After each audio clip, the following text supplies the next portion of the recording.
3장 7절부터 9절까지 함께 한 목소리로 봉독하도록 하겠습니다. 그러나 주 나의 하나님 주님께서는 내가 아직 어린아이인데도 나의 아버지 다윗의 뒤를 이어서 주님의 종인 나를 왕이 되게 하셨습니다. 나는 아직 나가고 들어오고 하는 처신을 제대로 할 줄 모릅니다. 주님의 종은 주님께서 선택하신 백성 곧 그 수를 셀 수도 없고 계산을 할 수도 없을 만큼 큰 백성 가운데 하나일 뿐입니다. 그러므로 주님의 종에게 지혜로운 마음을 주셔서 주님의 백성을 재판하고 선과 악을 분별할 수 있게 해주시기를 바랍니다. 이렇게 많은 주님의 백성을 누가 재판할 수 있겠습니까? 아멘. 이 시간 솔로몬을 통해 얻을 수 있는 교훈이라는 제목으로 이영호 목사님께서 말씀 전해 주실 때 큰 은혜 받으시기 바랍니다. 나오실 때 큰 박수로 환영하겠습니다. 대단히 감사합니다. 오늘 교회로 오는데 날씨가 너무 청량하고 좋아가지고 기분도 아주 더 좋아지는 것 같습니다. 추워지지만 또 이러한 청량한 날씨가 계속되어서 우리가 늘 주 안에서 기뻐하는 마음을 더 자주 표현할 수 있는 그러한 시간들이 될 수 있기를 바라고, 다음 주 우리 같이 식물원에 가는 때 많은 분들 참석할 수 있으면 좋겠고, 이 기회에 많은 분들 같이 좀 가자고 권할 수 있으면 좋겠습니다. 가족들도 같이 가면 좋겠습니다. 솔로몬을 통해 얻을 수 있는 교훈, 솔로몬에 대한 평가를 보았더니 특별히 이스라엘 사람들이 요즘 솔로몬을 어떻게 평가하나 보았더니 아주 냉정하더군요. 그 이스라엘 백성들이 솔로몬이 이스라엘 역사에서 가장 지혜로운 왕이었다 하는 것을 인정합니다. 그러나 그가 삶의 끝에 우상 숭배하고 또 1000명이나 후궁과 첩들을 두면서 하나님의 말씀에 불순종해서 인생을 망친 안타까운 지도자다 하는 것을 또 그대로 인정하고, 우리는 그렇게 살면 안 되겠다 하는 그러한 것들을 배우는 기회들을 가지는 것을 보았습니다. 솔로몬의 생애에 대해서 우리가 살펴보고 그의 훌륭한 점과 그의 실수들에 대해 좀 더 객관적으로 우리가 살펴보면서 우리의 삶에 적용해야 될 것들을 찾아볼 수 있기를 바랍니다. 솔로몬의 생애에 관한 기록은 사무엘하 12장 24절 25절, 열왕기상 1장부터 11장, 역대하 1장부터 9장에서 소개됩니다. 사무엘하 12장 24절부터 25절은 솔로몬이 다윗 왕과 밧세바 사이에서 태어난 아들이라는 것을 간략하게 소개합니다. 그의 젊은 시절 언급이 하나도 없고, 열왕기상 1장 32절부터 40절에 보면 다윗이 솔로몬을 왕으로 세우고 죽게 되는 내용이 나오고요. 3장 4절부터 15절 우리가 읽었던 본문에 좀 더 확장된 본문이죠. 왕으로 통치하기 시작하면서 솔로몬이 참 훌륭한 결단을 해서 기브온 산당에 가서 하나님 앞에 제사를 드리면서 기도하죠. 어떤 기도 내용이었냐?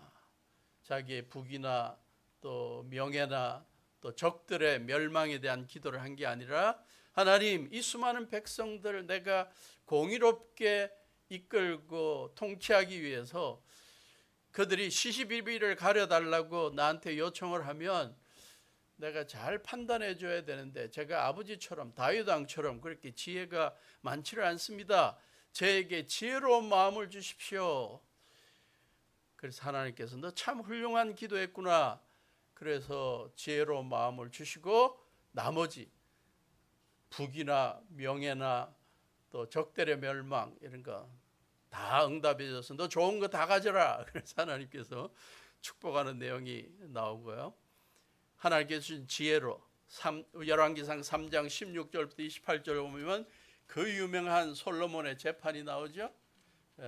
창녀들이 같이 자다가 애들 하나씩 있었는데 한 창녀가 실수로 자기 애를 깔아 죽여놓고 그냥 애를 바꿔치기 하고, 그래서 자기 애라고 주장하니까 왕 앞에 가서 판단할 때 왕이 어떻게 명령을 했죠?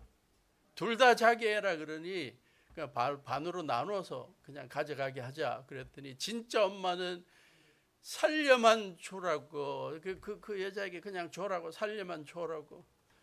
근데 그 나쁜 여자는 뭐라 그럽니까? 그걸 그냥 좋게 생각하는 그런 상황이었죠. 그러니까 솔로몬이 진짜 엄마는 그냥 살려놓으라는 그 엄마다. 그 진짜 최고의 지혜로운 판단이었죠. 예. 그 다음에 솔로몬이 얼마나 왕으로 행정력이 뛰어났는지를 열왕기상 2장 4장에서 잘 소개합니다. 솔로몬이 죽고 난 다음에 다윗이 죽고 난 다음에 솔로몬이 왕으로 시작하면서 자기에게 정적이 될 수 있는 사람, 아버지를 괴롭히거나 반역하거나 그런 또 자기가 아닌 자기 형이 왕이 될 뻔했는데 아도니아를 따라갔고 그가 왕이 될 줄 생각하고 아도니아에게 줄 섰던 제사장, 예언자, 장군 다 처리해버리죠. 그리고 전 지방을 12지역으로 나눠서 그 지방을 다스릴 뛰어난 신하들을 세워나가는 행정력에 뛰어난 모습을 보입니다. 솔로몬의 업적을 소개하는 열왕기상이나 역대하에서 가장 많은 분량의 내용으로 솔로몬의 업적을 기록하고 있는 것은 성전 건축입니다. 아버지가 다 준비한 그러한 재료들을 가지고 이제 성전을 지어 나가는데 하나님께서 지시한 대로 하나하나 만들어 나가는 그런 모습, 그 다음에 성전을 하나님 앞에 봉헌하며 기도하는 내용. 그래서 솔로몬에 대해서 이해할 때 솔로몬의 업적에서 이 성전을 건축한 것은 빠지면 안 된다. 그것을 보여주고 있습니다. 열왕기상 10장 23절부터 29절에 의하면 솔로몬이 하나님이 주신 지혜로 얼마나 통치를 잘했으면 너무나 부유한 나라로 만들었고 그 주위 나라 사람들로부터 부러움을 샀고 스바 여왕까지도 방문해서 그의 업적과 지혜를 배우러 왔었다. 그런 내용이 나오고요. 안타깝게 10장으로 솔로몬의 업적이 끝나야 되는데 11장이 더해 있어. 그 10장까지 그 좋은 지도자, 지혜롭고 겸손하고 하나님 앞에 성전을 건축하는 데 앞장섰던 그 훌륭한 지도자가 11장에 보면 외국 여자들을 좋아했다라는 표현으로 시작합니다. 여기에는 이제 정략 결혼의 의미가 있죠. 애굽을 비롯해서 주위의 여러 나라의 왕들의 딸들하고 결혼을 하면 서로 전쟁을 하지 않으니까 나라의 부강함을 위해서 결혼을 한 면도 있지만 후궁 3천과 첩을 300명이나 둔 것은 이건 정략 결혼의 차원을 넘어선 상당히 심각한 그러한 모습이었다. 어쨌든 외국의 공주들하고 결혼을 했더니 그들이 섬기는 이방 신들 하나씩 다 갖고 와갖고 산당마다 그 우상을 섬기는 산당을 만들고 거기에 가끔 솔로몬 왕을 초대해서 절기 때마다 좀 중요한 때마다 같이 제사 드리자 그러고, 그래서 하나님께서 금지했던 우상을 섬기는 일, 하나님께서 금지했던 이방 여인들하고 결혼하지 말라는 율법 다 어겼습니다. 그래서 자기의 인생의 말로가 좋지 않게 되죠. 솔로몬이 좋은 면만 1장부터 10장에 소개되어 있지만 좀 더 구체적으로 보면 그는 성전을 짓는데 7년이 걸렸다 그러는데 자기의 왕궁은 한 3배 정도로 더 크게 더 호화롭게 지으면서 13년에 걸려서 자기의 왕궁을 짓습니다. 근데 거기에 들어가는 그 비용들을 위해서 세금을 많이 걷어내고 또 강제 노동을 시키고 그러한 일들이 있었죠. 강제 노동을 시키고 있는 그 감독관 가운데 여로보암이라는 그 신하가 백성들이 너무 힘들게 일하는 걸 보고 솔로몬에게 가서 좀 쉬고 좀 푹 잘 먹고 그러면서 일하게 해주십시오. 그랬더니 솔로몬이 그렇게 안 하죠. 네가 뭔데? 그리고 죽이려 그래서 애굽으로 도망가 있고 뭐 그런 장면들도 나옵니다. 결국 솔로몬이 죽고 난 다음에 나라가 둘로 갈리게 되는 안타까운 일이 생겼습니다. 솔로몬에 대한 이러한 기록들을 보면서 몇 가지 교훈을 좀 찾아볼까 합니다. 첫째로 솔로몬의 삶에서 좋은 면, 우리가 배워야 할 면이 있다면 솔로몬이 왕으로 등극하기 시작하면서 그가 보였던 하나님 앞에 간구했던 내용과 연관이 있습니다. 그는 백성들을 다스릴 때 경청하는 마음을 가지고 다스리게 해주십시오 라고 간구했습니다. 열왕기상 3장 9절 새 번역에서는 하나님, 제가 왕으로 다스릴 때 지혜가 부족하니까 지혜로운 마음을 주십시오. 근데 원어적인 의미, 개역 개정이 잘 표현했습니다. 듣는 마음을 주십시오. 히브리어로 레브가 마음이고요. 마음을 제가 학생들에게 외우게 할 때, 단어를 외우게 할 때 마음을 뭐로 쌓아? 랩으로 쌓아. 그렇게 해야 쉽게 외운다. 쉐마가 듣다는 뜻이죠. 그래서 듣는 마음을 저에게 주십시오. 백성들이 자기의 어려움을, 안타까움을 나한테 앞에 와서 이야기하고 소송에 좀 공의롭게 재판해 달라고 요청할 때 제가 주의 깊게 듣게 해주십시오. 건성으로 듣지 않고 그냥 시계나 보면서 빨리 끝내기를 원하고 딴 약속 생각이나 하고 그러지 않고 집중해서 듣게 해주십시오. 그게 지혜로운 마음이다. 잠언 21장 28절에 보니까 똑같은 단어가 있는데 뭐라고 번역했냐? 확실히 들은 사람이 거짓 증인이 되지 않는다. 확실히 들은 사람, 주의 깊게 깊이 들은 사람이 진실을 말한다. 그런 기록이 있어요. 한 나라의 왕으로 사역을 시작하면서 그가 하나님 앞에 이러한 기도를 했는데 참 귀한 지도자의 필수 요건을 기도한 것이죠. 경청의 지혜를 요청했습니다. 이건 왕으로서만 가져야 할 덕목이 아니죠. 어떤 분야의 지도자든 어떤 사람을 만나든 섬기든 꼭 우리가 실천해야 될 덕목입니다. 특별히 주님의 교회를 섬기고 주님의 교회를 이끌어 나가는 지도자들이든 성도들, 이 경청을 늘 기억하고 경청의 중요성을 기억하고 실천해야 할 것입니다. 경청에 관한 명언들을 했던 사람들이 많이 있습니다. 한번 몇 가지만 뽑아보았습니다. 로이 베넷이라는 변호사, 또 정치가, 미국의 정치가 어떤 사람에게 때로는 필요한 것이 단지 공감해주는 경청의 귀일 뿐이다. 자신의 이야기를 털어놓는 기회를 기대하고 있다는 거예요. 누군가 내 이야기를 들어주는 귀만 있으면 너무 좋겠다는 거죠. 그가 겪는 고통에 대해 단지 들어주고 이해하는 마음을 보여주는 것만으로도 큰 위로가 된다. 우리가 그런 마음이 많이 있죠. 우리 답답한 거 누구에게 좀 털어놓고 이야기하고 싶은데 다들 바빠요.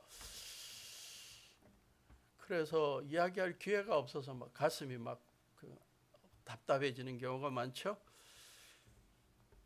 가장 진지한 존경의 형태 중 하나는 실제로 다른 사람의 말을 경청하는 것입니다. 그 다음 사랑의 첫 번째 의무는 듣는 것입니다. 훌륭한 신학자 폴 틸리가 한 말이죠. 내가 누구를 사랑한다 하는 것은 먼저 듣는 것부터 시작된다. 늘 바쁘다고 들어주지 않는 것은 이건 사랑이 아니다. 존 맥스웰 목사님, 잘 듣는 사람만이 진정한 리더가 될 수 있다. 오프라 윈프리, 경청은 친절의 시작이며 사랑의 표현이다.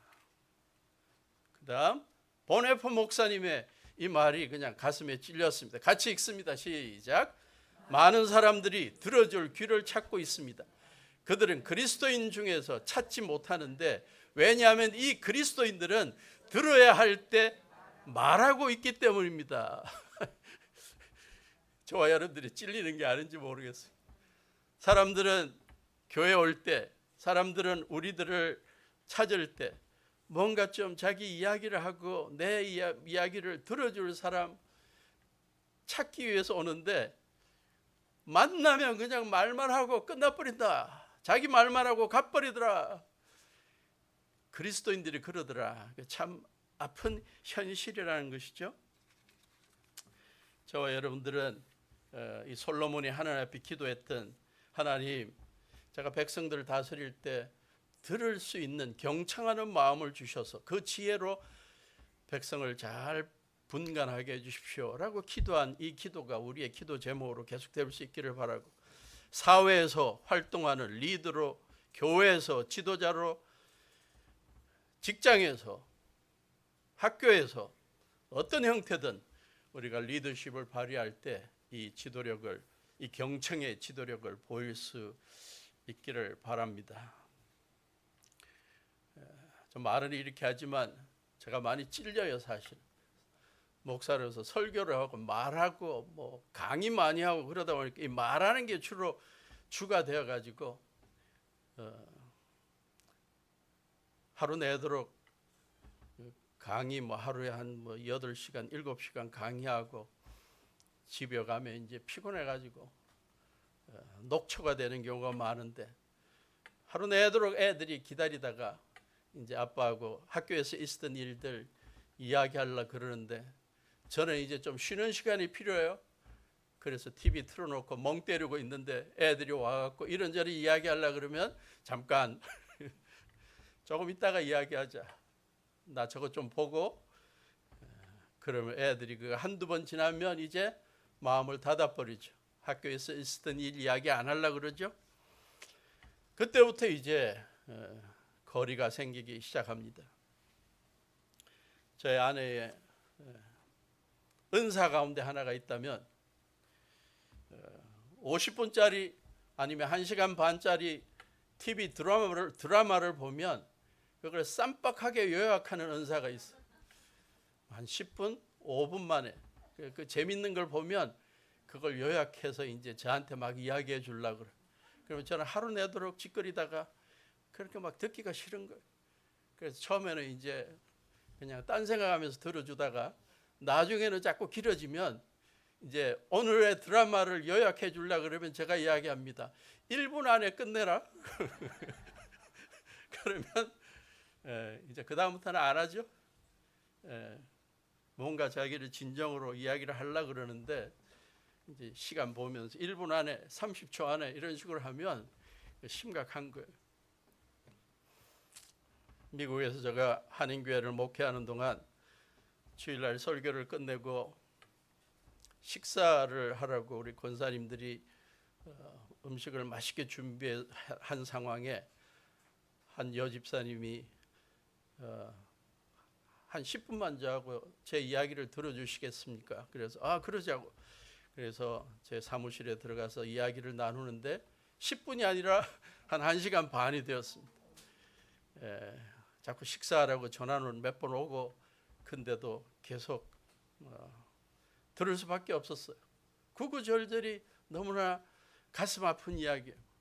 근데 이분이 목사만 말을 잘하는 줄 알았더니 너무너무 이야기를 잘하시는 거예요. 한국에서의 자기의 잘 나갈 때의 모습, 미국에 와서 고생하던 이야기, 그리고 뭐 답답한 이야기들을 줄줄줄줄 하시는데 중간에 너무너무 슬퍼갖고 막 같이 울고 그러다 보니까 1시간이 반이 지났습니다.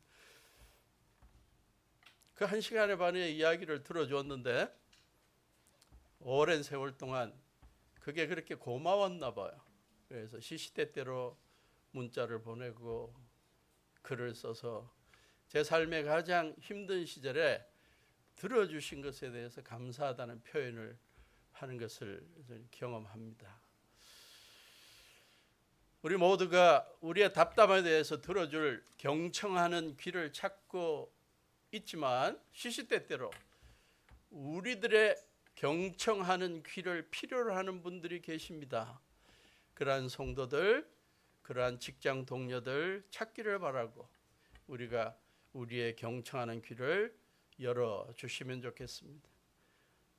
더 중요한 것은 우리의 교회 성도들 중에 그러한 분들이 계시고 우리의 사랑하는 가족들 가운데 내 답답함을 좀 부모님들이 우리 자녀들이 좀 들어줬으면 좋겠다 하는데 아예 귀를 닫고 있는 분들이 많이 있다.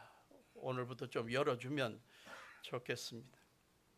두 번째로 솔로몬은 지혜를 추구한 사람으로 우리에게 교훈을 줍니다. 하나님 앞에 백성들을 잘 이끌 수 있는, 통치할 수 있는 지혜를 주십시오. 시시비비를 잘 가르칠 수 있는 지혜를 주십시오.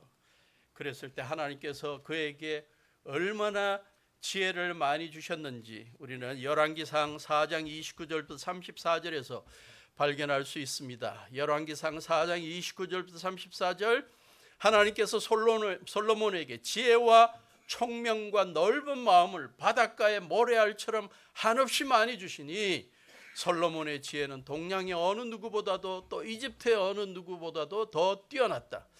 그는 어느 누구보다도 더 지혜로웠다. 에스라 사람 에단, 마홀의 아들 헤만, 갈골과 다르다보다도 더 지혜로웠으며 그의 명성은 주위의 모든 민족 가운데 자자하였다. 그는 3,000가지의 자문을 말하였고 1,005편의 노래를 지었고 레바논에 있는 백향목으로부터 벽에 붙어서 사는 우슬초에 이르기까지 모든 초목을 놓고 논할 수 있었고 짐승과 새와 기어다니는 것과 물고기를 두고서도 가릴 것 없이 논할 수 있었다. 그래서 그의 지혜에 관한 소문을 들은 모든 백성과 지상의 모든 왕은 솔로몬의 지혜를 들어서 배우려고 몰려왔다. 하나님 앞에 지혜를 간구하는 기도도 있었지만 지혜를 얻기 위해서 노력하는 모습도 있었습니다. 백항목에 대한 연구도 있었고 우슬초에 대해 더 알고 싶어하는 지혜도 있었고 여러 가지 초목에 대해서도 공부하고 짐승과 새에 대해서도 물고기에 대해서도 공부하는, 배우는 모습이 있었다. 지혜가 무엇입니까? 사물의 이치를 빨리 깨닫고 사물을 정확하게 처리하는 능력입니다. 그런데 사물만이 아니죠. 어떠한 사건, 어떠한 관계, 어떠한 상황에 대해서 이치를 빨리 깨닫고 그 상황을 정확하게 처리하는 능력을 말합니다. 이건 하나님의 속성 중에 하나로서 이러한 능력이 어떤 식으로 나타나냐? 근면함으로, 정직함으로, 절제함으로, 순결함으로 좋은 명성을 유지하는 것으로 나타나게 됩니다. 우리가 이러한 지혜를 얻기 위해서 하나님 앞에 기도하고 부지런히 배우는, 연구하는 자세가 되어야 할 것이다. 지혜를 추구한 사람이 솔로몬만 있었는 줄 알았더니 제가 경험한 지혜를 위해서 기도한 사람이 있었어요.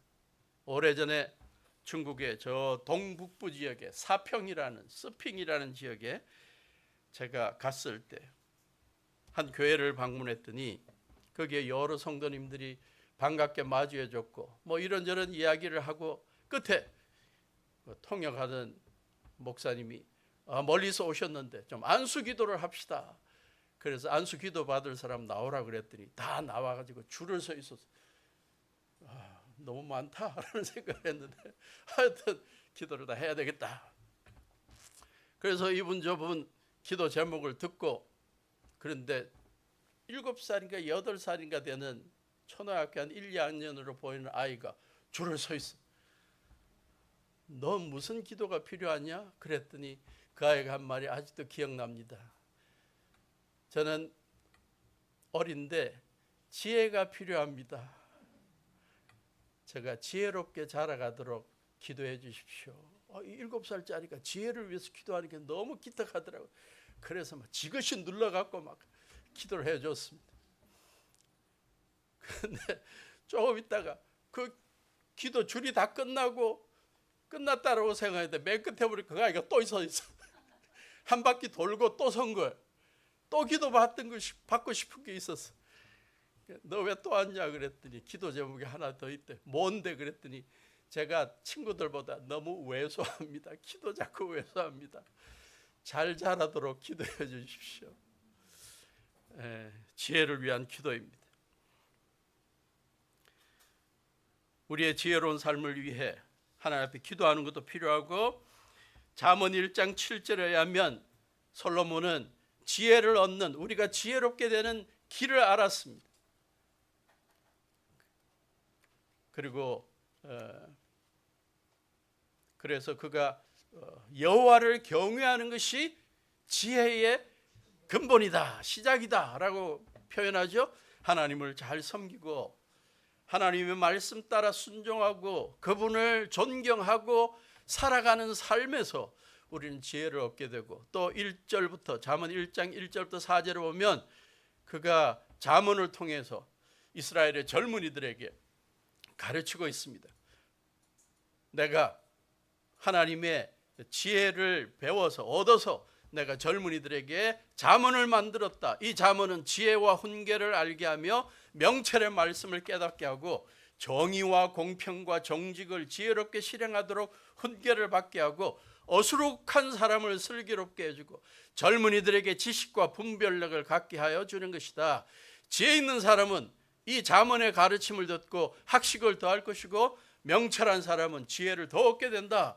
그러니까 지혜로우려면 내가 하나님의 감동 가운데 기록하는 이 말씀을 열심히 배워라.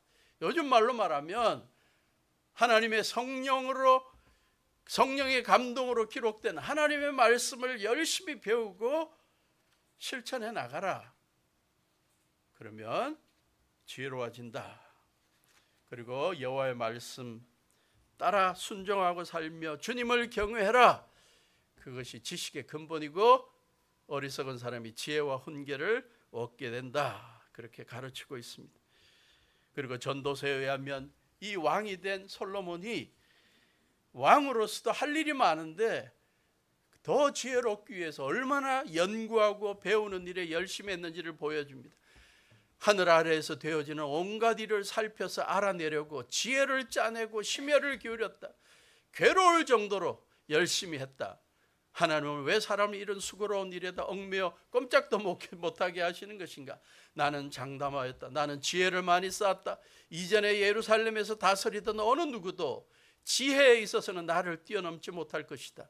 지혜와 지식을 쌓는 일에서 나보다 더 많은 경험을 한 사람 없다.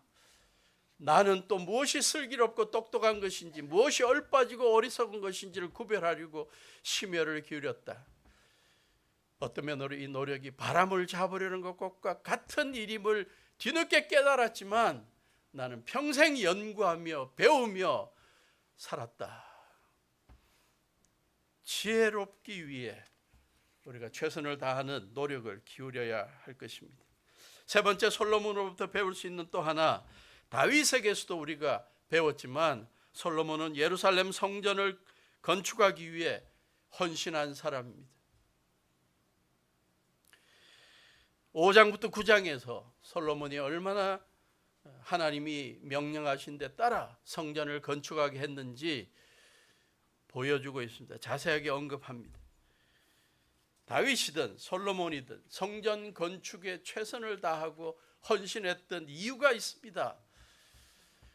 그 이유는 왕으로서 온 백성들에게 공의롭게 다스리는 것도 중요하지만 정치적으로 안정된 나라를 만드는 것도 중요하지만 더 중요한 것은 하나님의 백성들이 하나님 앞에 모여서 성전에 함께 모여서 시시때때로 기도하고 예배드리고 하나님의 말씀 공부하고 내 삶이 하나님 말씀에서 벗어난 것은 없는지, 내 마음의 자세가 지금 세상을 향하고 있는 것은 아닌지 검증해보고 조사해보는, 그래서 회개하는 기회를 삼는 것이 중요하다는 사실을 솔로몬 왕, 다윗 왕은 알았습니다.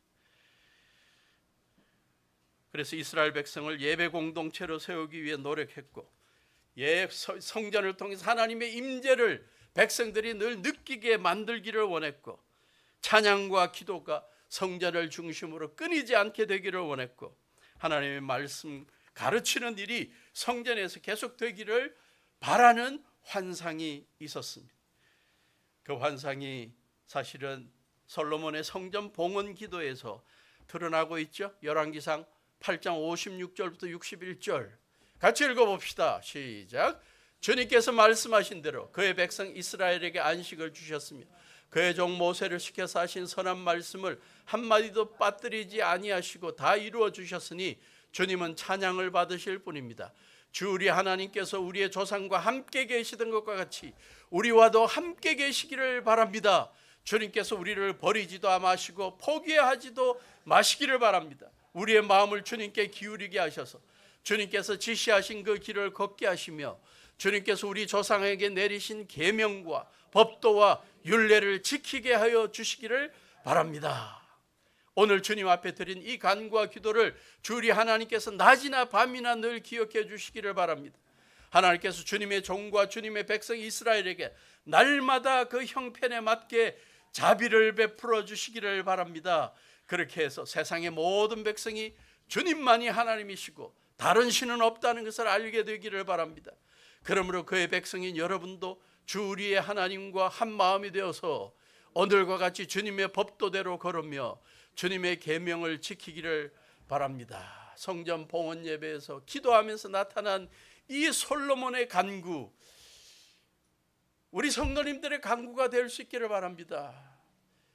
주님, 우리가 함께 모여 예배드리는 이 교회당에서 함께 예배드릴 때마다 잃어버렸던 하나님의 임재를 다시 한번 확신하게 하시고 하나님의 말씀 안에서 하나님의 은혜에 감사하고 찬양하는 예배가 살아있게 하시고 하나님의 말씀을 하나라도 더 바르게 배워서 내 삶이 말씀에서 어긋난 면이 있을 때 회개하는 기회를 삼게 하시고 형편에 맞게 자비를 베풀어 주시는 주님을 기대하게 해 주십시오.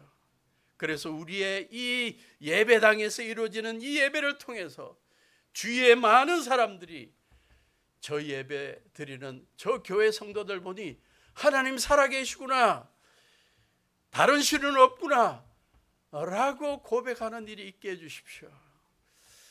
이곳에 있는 동안 이러한 일들이 현실화되기를 간절히 기도합니다.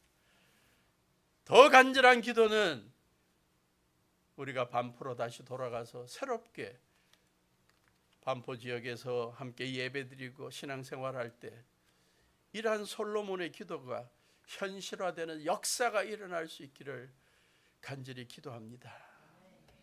그래서 반포 지역에 이주하는 수많은 이주민들이, 수많은 지역 사람들이 우리 반포 침례교회 성도님들의 기도와 교회 생활과 말씀 공부와 주님 찬양하는 모습과 주님께서 우리에게 자비를 베풀어 주시고 형통하게 되는 걸 보면서 우리도 반포교회에서 함께 주님 섬겨야 되겠다, 신앙생활 해야 되겠다 하는 거룩한 역사들이 일어날 수 있기를 간절히 바랍니다.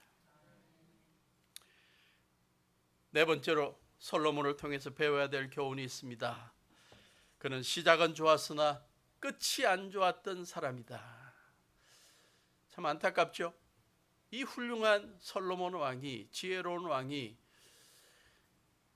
성전을 봉헌하고 아름다운 환상을 보고 온 백성들을 예배 공동체로 만드는 일에 기초를 놓아줬던 이 훌륭한 왕이 그렇게 인생을 끝내야 되는데 인생의 끝에 말년에 눈이 딴 데로 향했습니다. 11장 1절에 보니까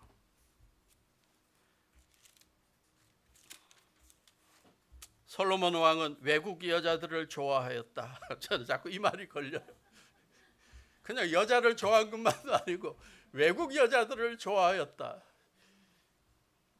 그런데 그게 후궁과 첩으로 맞이한 것이 1000명이나 되었다. 후궁과 첩의 차이가 뭔지 보았더니 후궁은 법적으로 권위를 인정받은 아내고요. 그래서 법적인 권리와 지위가 있었습니다. 결혼식도 당당하게 올렸대요. 첩은 사적으로, 그래서 결혼식도 못하고 법적인 권위도 없었다. 그럼에도 데리고 있었던 자들이 첩이다. 이 훌륭한 왕이 끝이 안 좋았던 이유가 명확하죠? 외국 여자들을 좋아했고 좀 더 확대하면 여자들을 좋아했고, 좀 더 확대하면 성적인 유혹에 빠졌고, 성적인 쾌락에 빠졌고, 또 다르게 해석하면 왕으로서 자기의 정치적인 권력을 유지하기 위해서 정략 결혼을 하는 일을 서슴지 않게 행했고, 하나님의 말씀에 왕이 아내를 많이 두지 말라고 신명기에 명령했는데도 어겨버렸고, 이방신을 섬기지 말라고, 우상 숭배하지 말라고 곳곳에서 명령했는데도 그걸 어겼다. 하나님을 두려워할 줄 몰랐죠. 하나님을 불순종했죠. 솔로몬의 이러한 인생의 말년의 비참함이, 잘못됨이 우리가 주님을 섬겨나가는 우리의 삶 속에서 재현되지 않기를 간절히 바랍니다. 그러기 위해서 우리들도 유혹에 항상 조심해야 되고, 외국 여자 좋아하는 걸 조심해야 되고, 하나님의 말씀을 벗어나 아내를 많이 두는 것, 정략 결혼하는 것, 자기의 권력을 유지하기 위해서, 사리사욕을 취하기 위해 권력을 이용하는, 하나님의 말씀까지도 어기는 이러한 죄를 범하는 일이 없기를 바랍니다. 성경에 사울 왕, 하나님 앞에 왕으로 기름 부음 받을 때 나는 부족함이 많고 우리 집 가문도 안 좋고 나는 왕이 될 그러한 사람이 안 됩니다. 그렇게 겸손하게 사양했던 그가 왕으로서 처음 시작할 때는 훌륭한 업적을 많이 남겼지만, 왕이 되고 세월이 지나면서 하나님의 말씀 어기고 불순종하고 함부로 전쟁에서 승리하면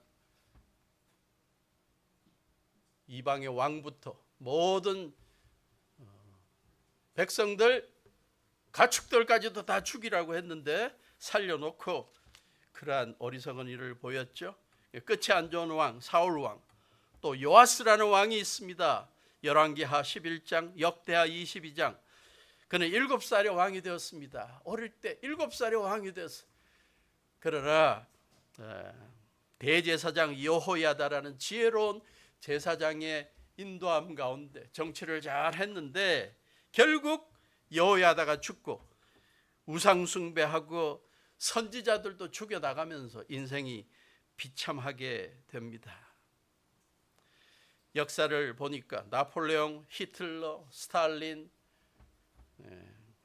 폴포트 이러한 사람들이 처음에는 다 백성들의 복지를 위해서 처음에는 좋은 일을 하면서 정권을 잡기 시작했는데, 세월이 지나면서 자기의 정권을 유지하려고 백성들을 죽이기 시작하고 억압하기 시작하고 그랬던 사람들입니다. 폴포트라는 사람, 킬링 필드,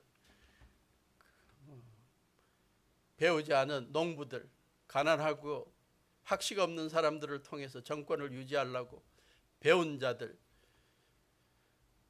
좀 머리가 좀 지혜로워서 자꾸 따지기를 좋아하는 사람들을 다 죽여버렸습니다. 제가 직접 거기에 방문해 보니까 뭐 기념관에 이 해골만 있는 데가 수없이, 그 기록들을 보니까 좀 배웠다고 생각하는 사람들은 다 죽였는데 그 몇 가지 죽이는 대상이 있었습니다. 많이 배운 사람, 많이 배운다고 눈이 안 좋아진 안경 낀 사람 다 잡았고 죽였고요. 그 다음에 또 하나, 농사 짓는데 조금 부족한 손이 작고 예쁜 사람, 그런 사람을 잡아서 죽였어. 제가 거기에 살았으면 제가 딱 그게 제 손이 상대적으로 너무 작아요. 예쁜지는 모르겠지만 참 지도자가 그런 식으로 해서 자기의 권력을 유지하려는 이러한 악행을 행하는 것 참 안타까운 거죠.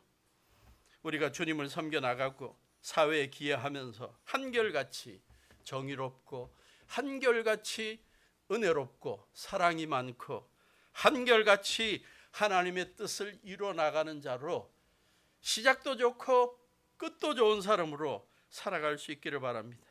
그 대표적인 인물이 사도 바울이죠. 사도행전 20장 24절, 예수님을 구세주와 주님으로 영접한 이후에 평생 동안 복음 전파자로, 교회 개척자로, 선교사로 활동하는데 수많은 어려움과 고통을 경험하면서도 그는 흔들리지 않고 끝까지 주님의 뜻을 따라 살아갔습니다. 사도행전 20장 24절에 보니까 나의 달려갈 길과 주 예수께 받은 사명, 하나님의 은혜의 복음을 증언하는 일을 다하기만 한다면 나는 내 목숨이 조금도 아깝지 않습니다. 시작도 좋고 끝이 좋은 사람이었다.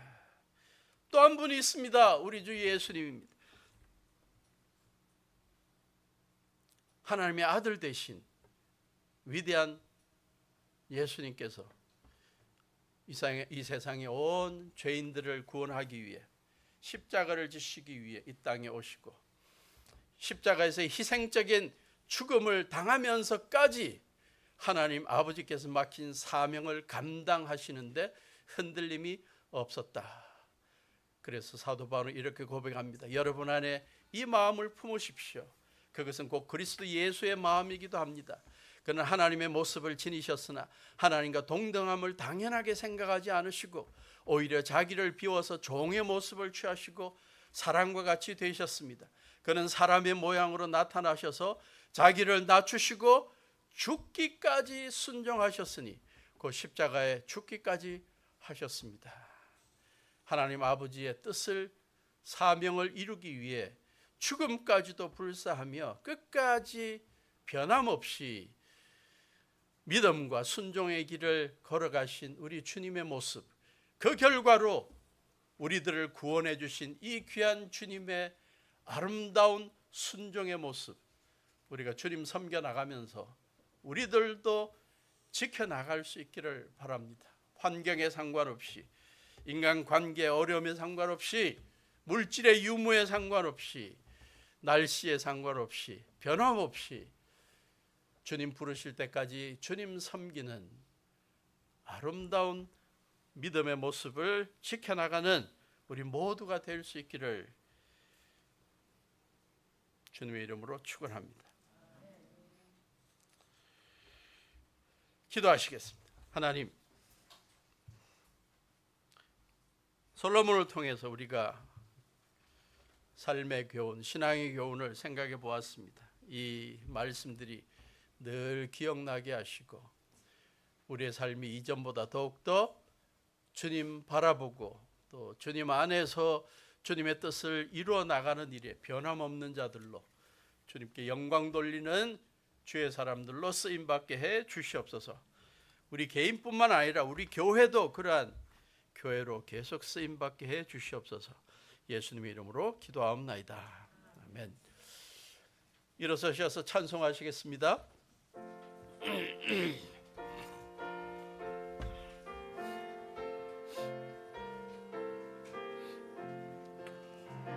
내 주 되신 주를 참 사랑하고 곧 그에게 죄를 다고하리라. 그는 은혜를 주신 내 예수시니 이전보다 더욱 사랑합니다. 내 평생에 힘쓸 그 큰 의무는 주 예수의 덕을 늘 기리다가 숨질 때라도 내 할 말씀이 이전보다 더욱 사랑합니다. 큰 영광의 구주 날 사랑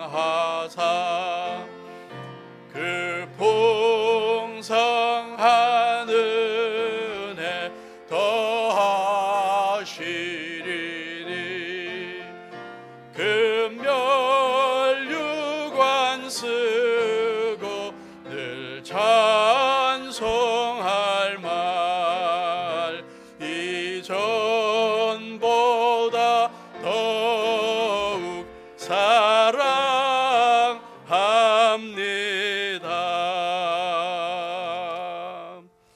하나님께서 저희들에게 베풀으신 귀한 사랑과 은혜를 생각할 때마다 감사해서 함께 모여 주님 앞에 예배드릴 때 감사의 예물을 드리고 감사의 찬양과 기도를 드립니다. 이 귀한 예물 지혜롭게 사용하게 하시고 영혼을 구원하는 일을 위해 주님의 교회를 건강하게 세우는 일을 위해 사용되게 해 주시옵소서. 주님 앞에 귀한 것을 드리는 귀한 성도들의 삶에 더욱더 물질적으로 채워주시고 하는 일들마다 형통하게 하시고 온 가족들이 건강하고 평안하도록 지켜주시옵소서. 주님의 교회 권속들 한 명 한 명을 주님 기억해 주시고 매일매일의 삶 속에 눈동자같이 보호해 주셔서 붙잡아 주시고 하루하루 주님 앞에 영광 돌리는 사람들로 사용해 주시옵소서. 하나님께서 이 귀한 성도들에게 복을 주시고 이 귀한 성도들을 지키시기를 원하며 하나님께서 그의 얼굴을 이 귀한 성도들에게 비추사 은혜 베푸시기를 원하며 하나님께서 얼굴을 이 귀한 성도들에게로 향하여 드사 평강 주시기를 예수 그리스도 이름으로 간절히 축원하옵나이다. 아멘.